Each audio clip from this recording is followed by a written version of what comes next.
So we now know that boards are responsible for overseeing the finances and budget. So we are going to review some terms. If you can turn to page 177, which is Appendix 2.1, or 2I. And so we'll start with the fiscal year. The fiscal year is a period of time used for calculating annual financial statements. It is what's used for tax purposes when creating the 990 and during audits. It's not necessarily the calendar year. Most nonprofits are either they work on a fiscal year of the federal fiscal year or the state fiscal year. SILCs and SILCs are federal typically. Expenses is any money leaving the organization to pay for salaries, rent, travel expenses, that type of things, overhead costs. Income is money coming into the organization, like for grants, fee for services, fundraising efforts. Any money that does not have a purpose can be counted as unrestricted funds, and that usually comes up on the income statements. Liabilities are all of the debt and legal obligations for which the organization is responsible to pay. Liabilities can also be unpaid leave, unpaid annual leave, and that shows up on your financial audits. Accounts payable, we all love those, as are bills, and that's the amount that any amount that the organization has been billed, so that can include rent, any bills. Accounts receivable is anything that the organization has billed. How many of your organizations do a fee for service? Okay, great. So your financial person probably sends bills out to others to pay. And then accrual counting. This is one of the two forms of accounting. The accrual is actually when both income and expenses are shown on the financial statements as they occur. Cash accounting is actually when you'll see funds as they're accounted for when they come in. So there's a little bit of difference. SILs are typically all accrual from what I've seen so far. Depends on, I guess, all your grants. Budget is how you plan to spend your funding. So you will see budgets are made during this fiscal year, and they have to be approved by the board of directors. And it shows income and expense projections. And these are estimated expenses a lot of times, because sometimes you might plan on getting a number of donations, and you might get more than that. So it's just an estimate, but budgets can be updated anytime by your board. Income statements, also known, and I mentioned P&L earlier, and that means profit and loss, and it's the same thing as the income statement, and it shows how the money was actually used and shows the actual income and expenses. So it shows where you are, and this is what I use every time bills are done to make sure our organization is running smoothly and we're not getting in over our heads with expenses. A variance report, this is something that our board likes to see. This compares the budget and income statements to show the difference between what we expected. And there's a sample, I think that's what you have in the book. Yeah. There's a sample of that, and we'll go over that in a second. A balance sheet shows assets and liabilities. And you can pull this. This is something your CPA will request. And then any pass-through funds are funds that are used that are supposed to go to consumers for a particular item that they need. So if they need a ramp, an organization may provide you $2,000, and you're supposed to give that $2,000 to a consumer. And if I can note on this, So remember, like accrual accounting really can get quite complicated, and how do you allocate your rent and all of this. But we're just trying to teach people enough to be a board member and have a very basic understanding, not real details on it. I think something that is missing here that really is very important to our boards is whether funds are restricted or not restricted. Yeah, absolutely. We need a second edition. Something that we do during CLA is we actually show our working budget. So as a center, we show our budget to the CLA participants so they can get an idea of what a working budget looks like. I typically will go in, and you should encourage your executive director to go in as well to maybe go over some of the financial statements so that they can learn from the executive director as well. Robbie does this very well in our organization, but we want to give them true examples because budgets can be intimidating. If you're not familiar with how to read financial statements, it can be very intimidating, but it's our job as CLAs to teach folks how to read them. We also create sample budgets, and we create sample budgets that show a lot of red flags, and we help work through those with the participants. Now, if you turn to page 179, there is a sample financial statement. And so this is a financial statement for 6 months. So this is in the middle of the year.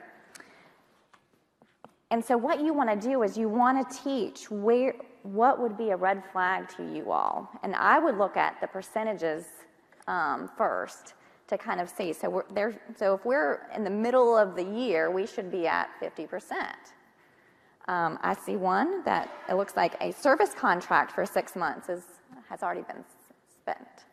Or that was the income. So page 179.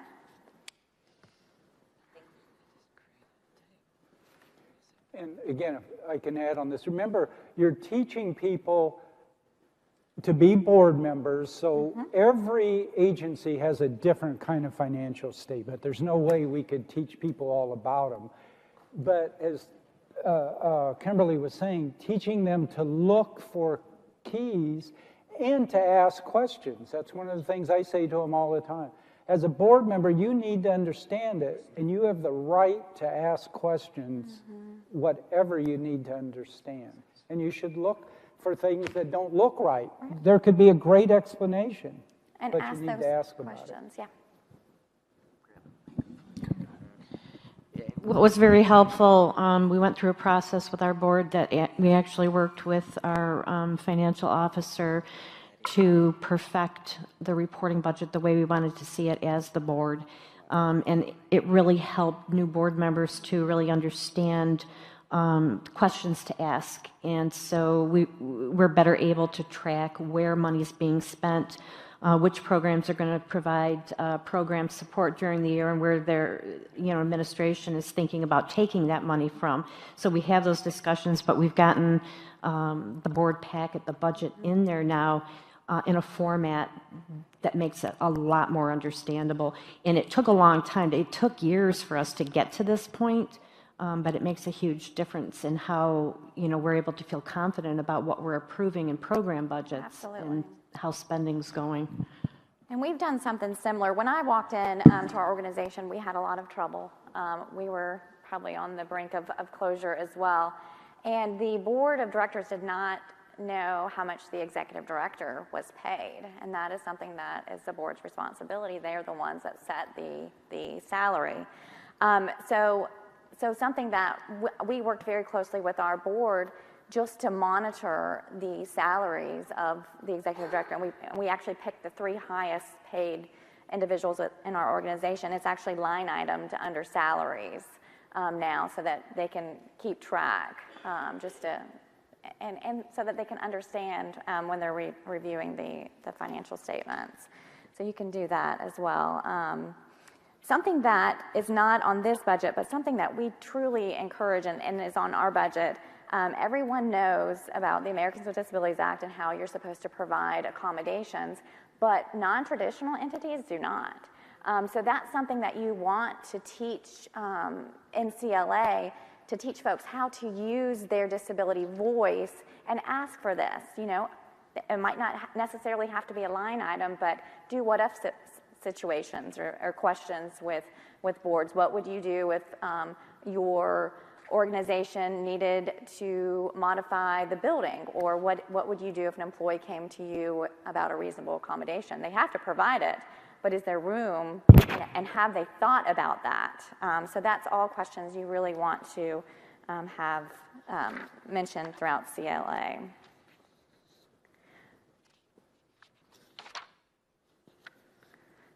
And I think that was, why are my slides so short? Well, I'm going to talk about it a little more. So again, the idea is to get people feeling comfortable with it. So look at the one that's in there, if you would. What are some of the areas you would look at in the income or expenses and have a question about?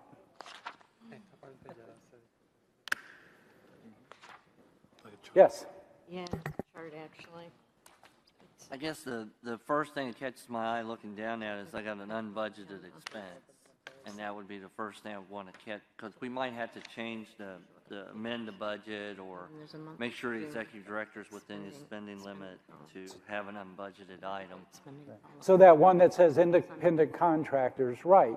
So you have $5,000 expended, but there was no budget item. So what we teach people is maybe there's a very good reason for that. Ask about it. You know, why is that there? Did you just get a grant right at the end that wasn't budgeted, but it had $5,000 for an independent contractor? Or what's going on? Do we need to add that in? What's another area?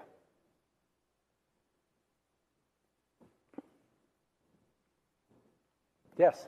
The insurance on expenses? Okay. So the insurance is listed as $1,000 halfway through the year, $950 or almost all of it spent. Now, maybe they don't look at that on an accrual basis, so they put the full amount in that they paid up front. But the idea is ask.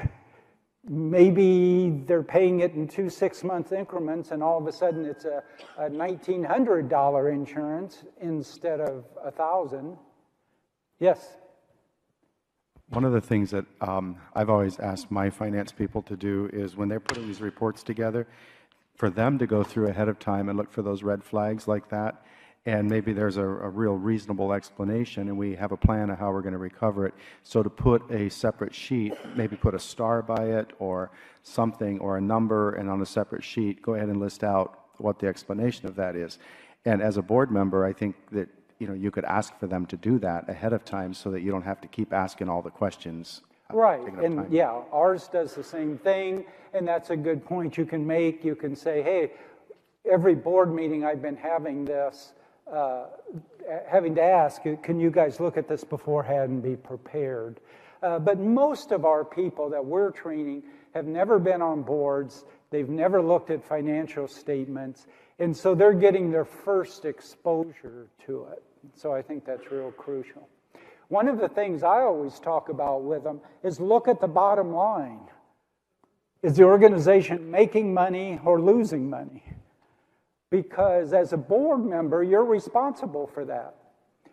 If it's making money and you have questions, well, you have time to work that out. But if you look down there and it showed a $20,000 loss, that organization may be broke before you have time to get all of your questions asked. So you, as a board member, we teach, look at that and address that first.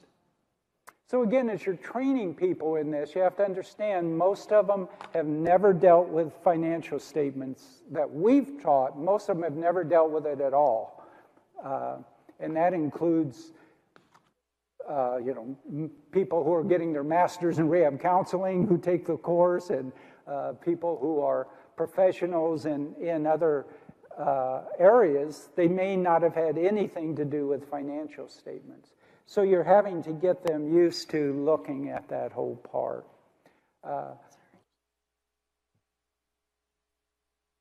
About the financial statements and CLA, and sit with them and have this be a group discussion. Like, what would be concerns?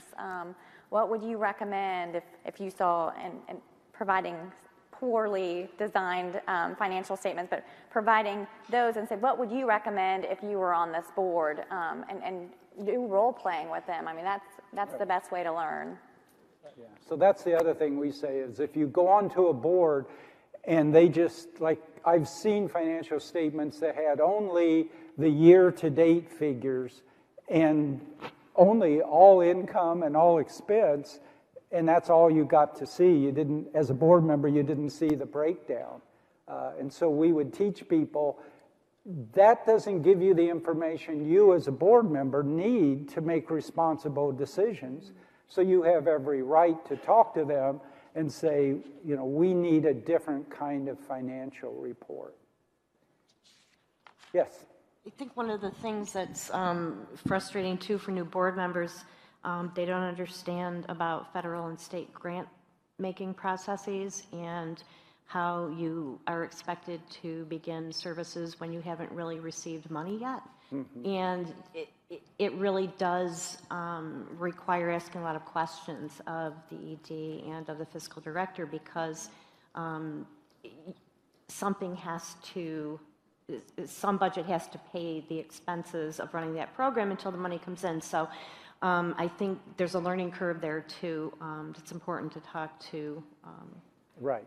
And there's, this, remember, is being taught as generic for all nonprofits when you're teaching it. But if I'm doing board training, or if I'm doing this at a CLA where I know what they're addressing, either as a SILC or CLA as this, then we talk a lot about restricted versus non-restricted funds and what's so crucial about that, and the fact that with the 7C, it's reimbursable, so you have to expend that money beforehand, and yeah, a lot of detail to go into that your board needs to understand.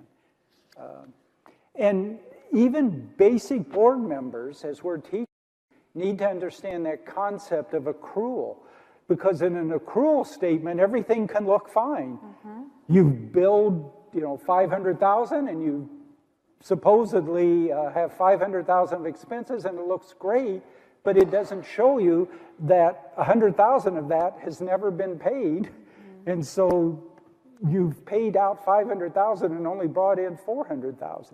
And if you don't have the basic concept of what accrual means, knowing that you have to look at the cash, then you can have real problems with that. Yeah. I think your explanation kind of goes along with what I was going to say, because I'm tagging along hers, is that a lot of our SILC members will look at unspent funds that might revert from a center, not understanding that the center couldn't spend them because their reimbursement hadn't come in, so they did not have the money on hand in order to spend it. And since you're doing this CLA, I see you're kind of looking at me. That's because up until this year, our state didn't put the title or the Part B funds into contracts until it was in its second year of spending. So the centers only had 1 year to spend all of the Part B funds that were allocated to each center. Yeah. And the reimbursement process got really stuck. And some of our centers went from April to August before they got any reimbursements. So towards the end of the year, they didn't have the funds on hand to spend what was budgeted. And since you're doing these CLAs through the center, is that ever a process that you explain to the attendees? I'm going to interrupt this conversation because there's stuff happening right now around this that you might be interested in. And the deal is that we're finding that this cash flow is actually counter to uniform guidance. Uniform guidance requires that the state turn that money around faster. So we're negotiating right now at the federal level to do some training with the DSEs on this very issue, because they're not turning it around as fast as they should be. It's not resolved yet, and some states have got a pretty good situation where it turns around quickly, and other states have a a long delay and it really messes up their cash flow. For boards, what they need to know is what is the cash flow, and that might be an aging report for your accounts receivable. It might be in a cash flow report of some sort. It might be in a report specifically about a funding source that's problematic. But you're absolutely right. It's one of those issues that has really hurt some centers and some SILCs, and we're working on that, on some resolution on that right now. And let me say two things about it. One is, we have to remember that the Leadership Academy is to teach people to be on any nonprofit board. Now, you may have ones who you're really thinking seriously about getting onto the board of the SIL, so you may want to give them some extra training about the SIL's budget particularly. And then the other thing is, a lot of the work that I do, and this has nothing to do with CLA, but I'm going to tell you, I am an absolute fanatic that independent living centers need to diversify their income. It's the way we are funded is so horrible that if we don't go out and diversify income, you're going to struggle forever. So that's a sideline that has nothing to do with the Leadership Academy. Every not-for-profit. Yeah. And that's a question to ask too. Right. You know, as a board member, do you have a reserve? What happens if you have no Part C funding? Yeah. What would happen to your center? And so that's what we need to be teaching the CLA folks, is to ask those questions for any nonprofit board they serve on, because a reserve could be life or death of an organization. I know that we have a reserve of $500,000, so we have $500,000 in a pot. And we raised all that, and we worked very hard. That's unrestricted funds, but we have that money sitting just in case something happens. So that's something that you all would want to look at eventually. And we also encourage centers and any nonprofit to make sure you're doing a board orientation to explain all of this to your board members before problems occur. Right. Yeah, and we teach as well in the Leadership Academy that if you're going into a nonprofit board, they should do a board orientation. And if they don't, and you decide to become a member anyway, you should tell them about doing a board orientation, because a board member should know what the expectations are, like fundraising. You know, some boards require that you donate as a board member. And some a very specific amount. Well, it's not right to elect somebody onto the board and then say, oh, by the way, we didn't mention to you, you're supposed to give $1,000. That should be told. If you want to have that requirement, hey, that's great. They need to know that before they're elected onto the board. And so we talk about that, again, within the academy, about knowing it, knowing the finances, and in your orientation, you should get that information. But you're right, again, as teaching about any nonprofit, part of what we emphasize is it doesn't mean you don't make a profit. Any nonprofit should make a profit. They should develop a cash flow. At RICV, we were having to expedite our billing. The Department of Rehab was expediting the payment so we could make payroll. And now we have a $500,000 cash flow there. Because of the way we went about it. But your board has to know all about that and know what to ask and know what guidance to give to their executive director. Because as you continue to diversify, what will happen is your grants will probably be reimbursable. So that's why you have to have that unrestricted in, so that you can use it up front and then get reimbursed for it. The other thing some centers do is a line of credit. So you go to your bank and you borrow money to keep your cash flow going, and that is never a winning proposition. In the long term, you've got interest payments, of course, that you're making that you can't get reimbursed. But the other side of it is that when something goes wrong, it's too easy to use that money sometimes. And I've gone into situations where the center is in transition, and whoever it was that was managing the transition spent that whole line of credit. And now you can't pay that debt back out of regular funds unless you can show that it was a program purpose that fits with your grants. And so they get themselves in real trouble over those lines of credit. So it's a strategy that we don't usually suggest. But as you look at this, they need to know some of that stuff, right? Don't you wish your board members knew that so that they could say, hey, this statement's worrying me, so that when things start going south, somebody is saying something. Because the situations where we've seen where nobody was saying anything, you need good board members. We all need really good board members, and this helps them to have the tools to identify a little earlier, hey, wait a minute, you're spending up that line of credit, what's going on? It's never been at, maybe it's $100,000 line of credit, you usually spend it up 5 and down, and now all of a sudden it's 20. I need to know what's going on. So they need to know the things to ask, for sure. Did you? Okay. Yes. I would just add to that, if they don't ask the right questions, I think as an executive director of an organization, we have a responsibility to make sure that they're aware of potential problems. Transparency is the golden rule. Yeah.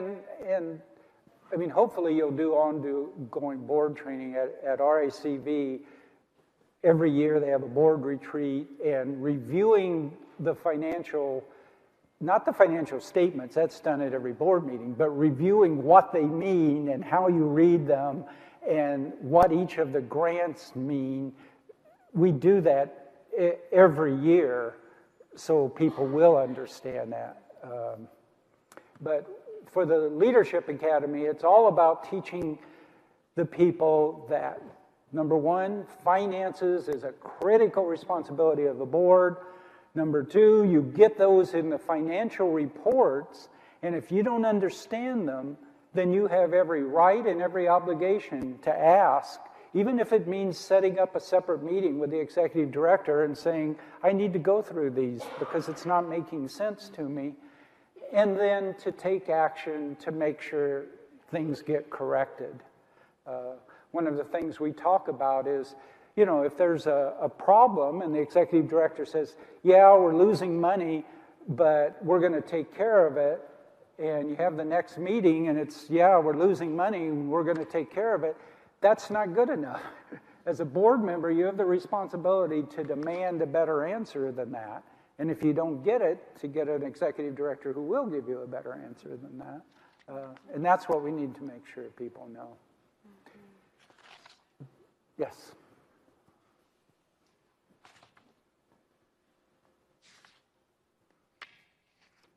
I think one of the things that we have to remember as a group in this room is that we're using SILCs as a really good example because it's what we know, but part of this whole process is to train people to be members of boards of smaller organizations that might not know everything we know. Right. And so they really have to be vigilant about these questions, but they also need to recognize an executive director. For instance, I'm on the board of a dog rescue, and they're great people who know a lot about animals and a lot about construction and the things you need to know to operate a rescue. But I actually had to train them on why it was important to have an accountant and an attorney on the board, why we needed this guidance that we didn't have. So you might have some people say to you, I'm not getting the answers, but don't talk about voting an ED out right away if it's a smaller organization that's just getting its feet on the ground. Right, yeah. The key is to know the kinds of things that need to be addressed, and then how do you go about getting them addressed one way or the other. And Bob and Kimberly, do you find that once people go out and they're on boards, if they get stuck, they come back to you with questions? We've had that happen a few times. Yeah. So that having a source where they know, am I off base, it sometimes kind of helps them to take that next step in action. Yeah, one of the things that I feel is really different for the Leadership Academy, and we'll go over some of that later, is in most trainings, for board trainings, you do the training, then you give the people a certificate, and you say, great, go away and do whatever you're going to do. The Leadership Academy is all about buying into your graduates and following up with them, and we're going to talk about all that procedure, and helping them get placed where they want to be, and keeping track of that, and then being available to them. So I've had a number of them come back and say to me, wow, the board isn't addressing any of this stuff. And we got with the board president, and they had me go out and talk to their board about their responsibilities and how to go about that and help them out. So you want to end up being a resource, and that way you're also a resource to the community to make all of your nonprofits stronger, and your agency gets the reputation as being the one who can do that and to help these others. We're going to take a break in just a few minutes, but we wanted to spend just a few minutes of talking with you or having people ask questions or make statements about some of these areas, like recruitment. Do any of you have a really good board recruitment process you use? Yes.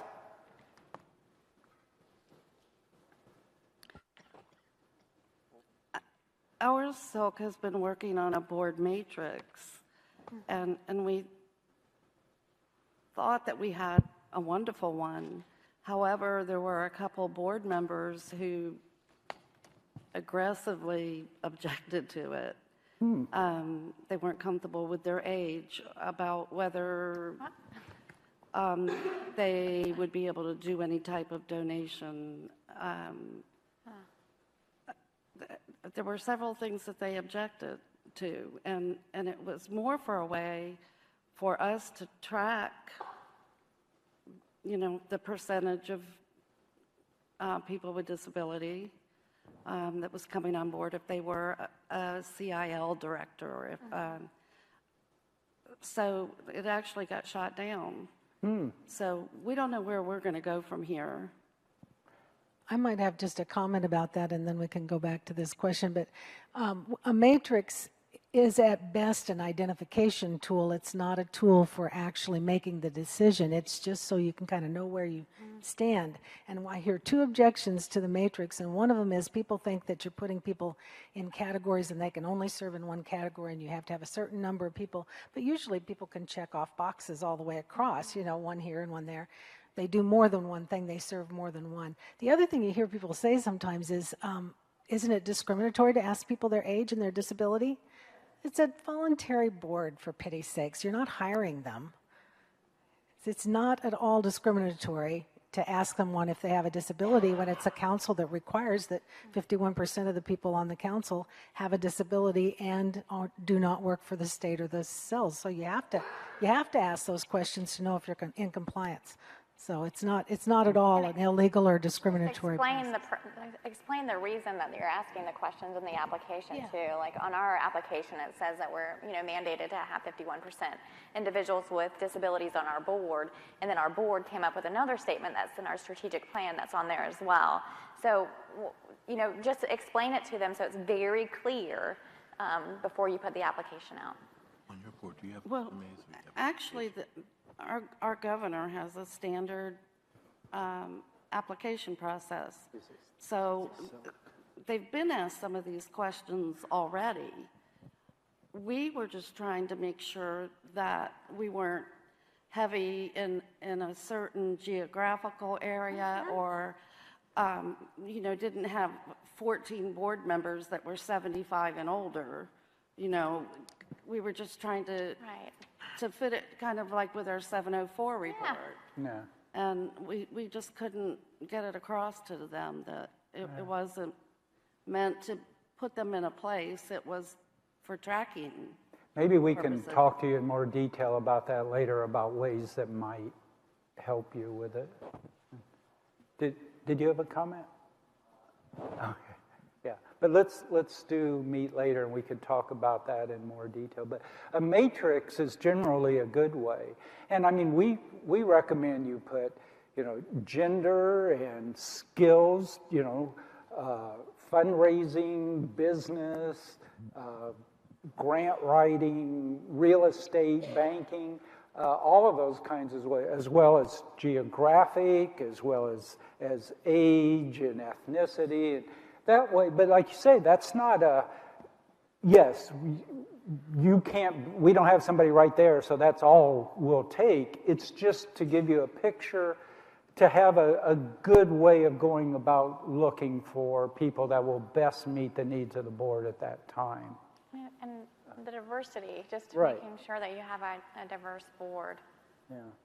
And if you've identified anything as an unserved or unserved area, which you have to do in your spill and you have to do in your 704 reports for centers, you have to identify what's underserved. Well, then that gives you an idea of what ought to be on your matrix. And do your boards review your bylaws regularly? Yes? No? We've updated our bylaws, 3 or 4 times, so, Yeah. I mean, Well, I would say every couple of years. Okay. And that doesn't always have to be revised every time, but at least reviewed to make sure that you're still on conformance. and as new board members are coming in, that's something that they should be given and explained and reviewed with. Usually our chair does that. Yeah. But they need to be looked at because sometimes they say strange things that nobody's looked at for several years. And all of a sudden, when somebody pays attention, you go, my gosh, we would never do that. But that's what the bylaws say we're supposed to be doing. But like you say, even if you review them every couple of years, it doesn't mean you'll change them every time. But at least then you have the possibility. Yeah, Joe. My experience with boards reviewing bylaws means that they have to be 100% perfect. And they will scrutinize and scrutinize and scrutinize, and they never finish them. And I think that this would be a really good opportunity to teach board members or potential board members they don't have to be perfect. They just have to be, you can amend them at any time. And, I think this would be a really good opportunity to really get that across to potential board members. Yeah. Yeah. They have to be functional. They have to help your board to function. That's their purpose. Yeah. How many of your bylaws have specify all the committees that you have to have in your and of those, how many of you also have all those committees operating well? See, what I find a lot of times is we go in and we see that the committees are all listed out in the bylaws, but they don't have those committees. And it's required in your bylaws, then it's required. Those are your requirements. Yeah. So I recommend that you take out all those committees mostly and just say committees can be formed as needed, and then they can do that. Maybe just explain the executive Okay, committee. I think.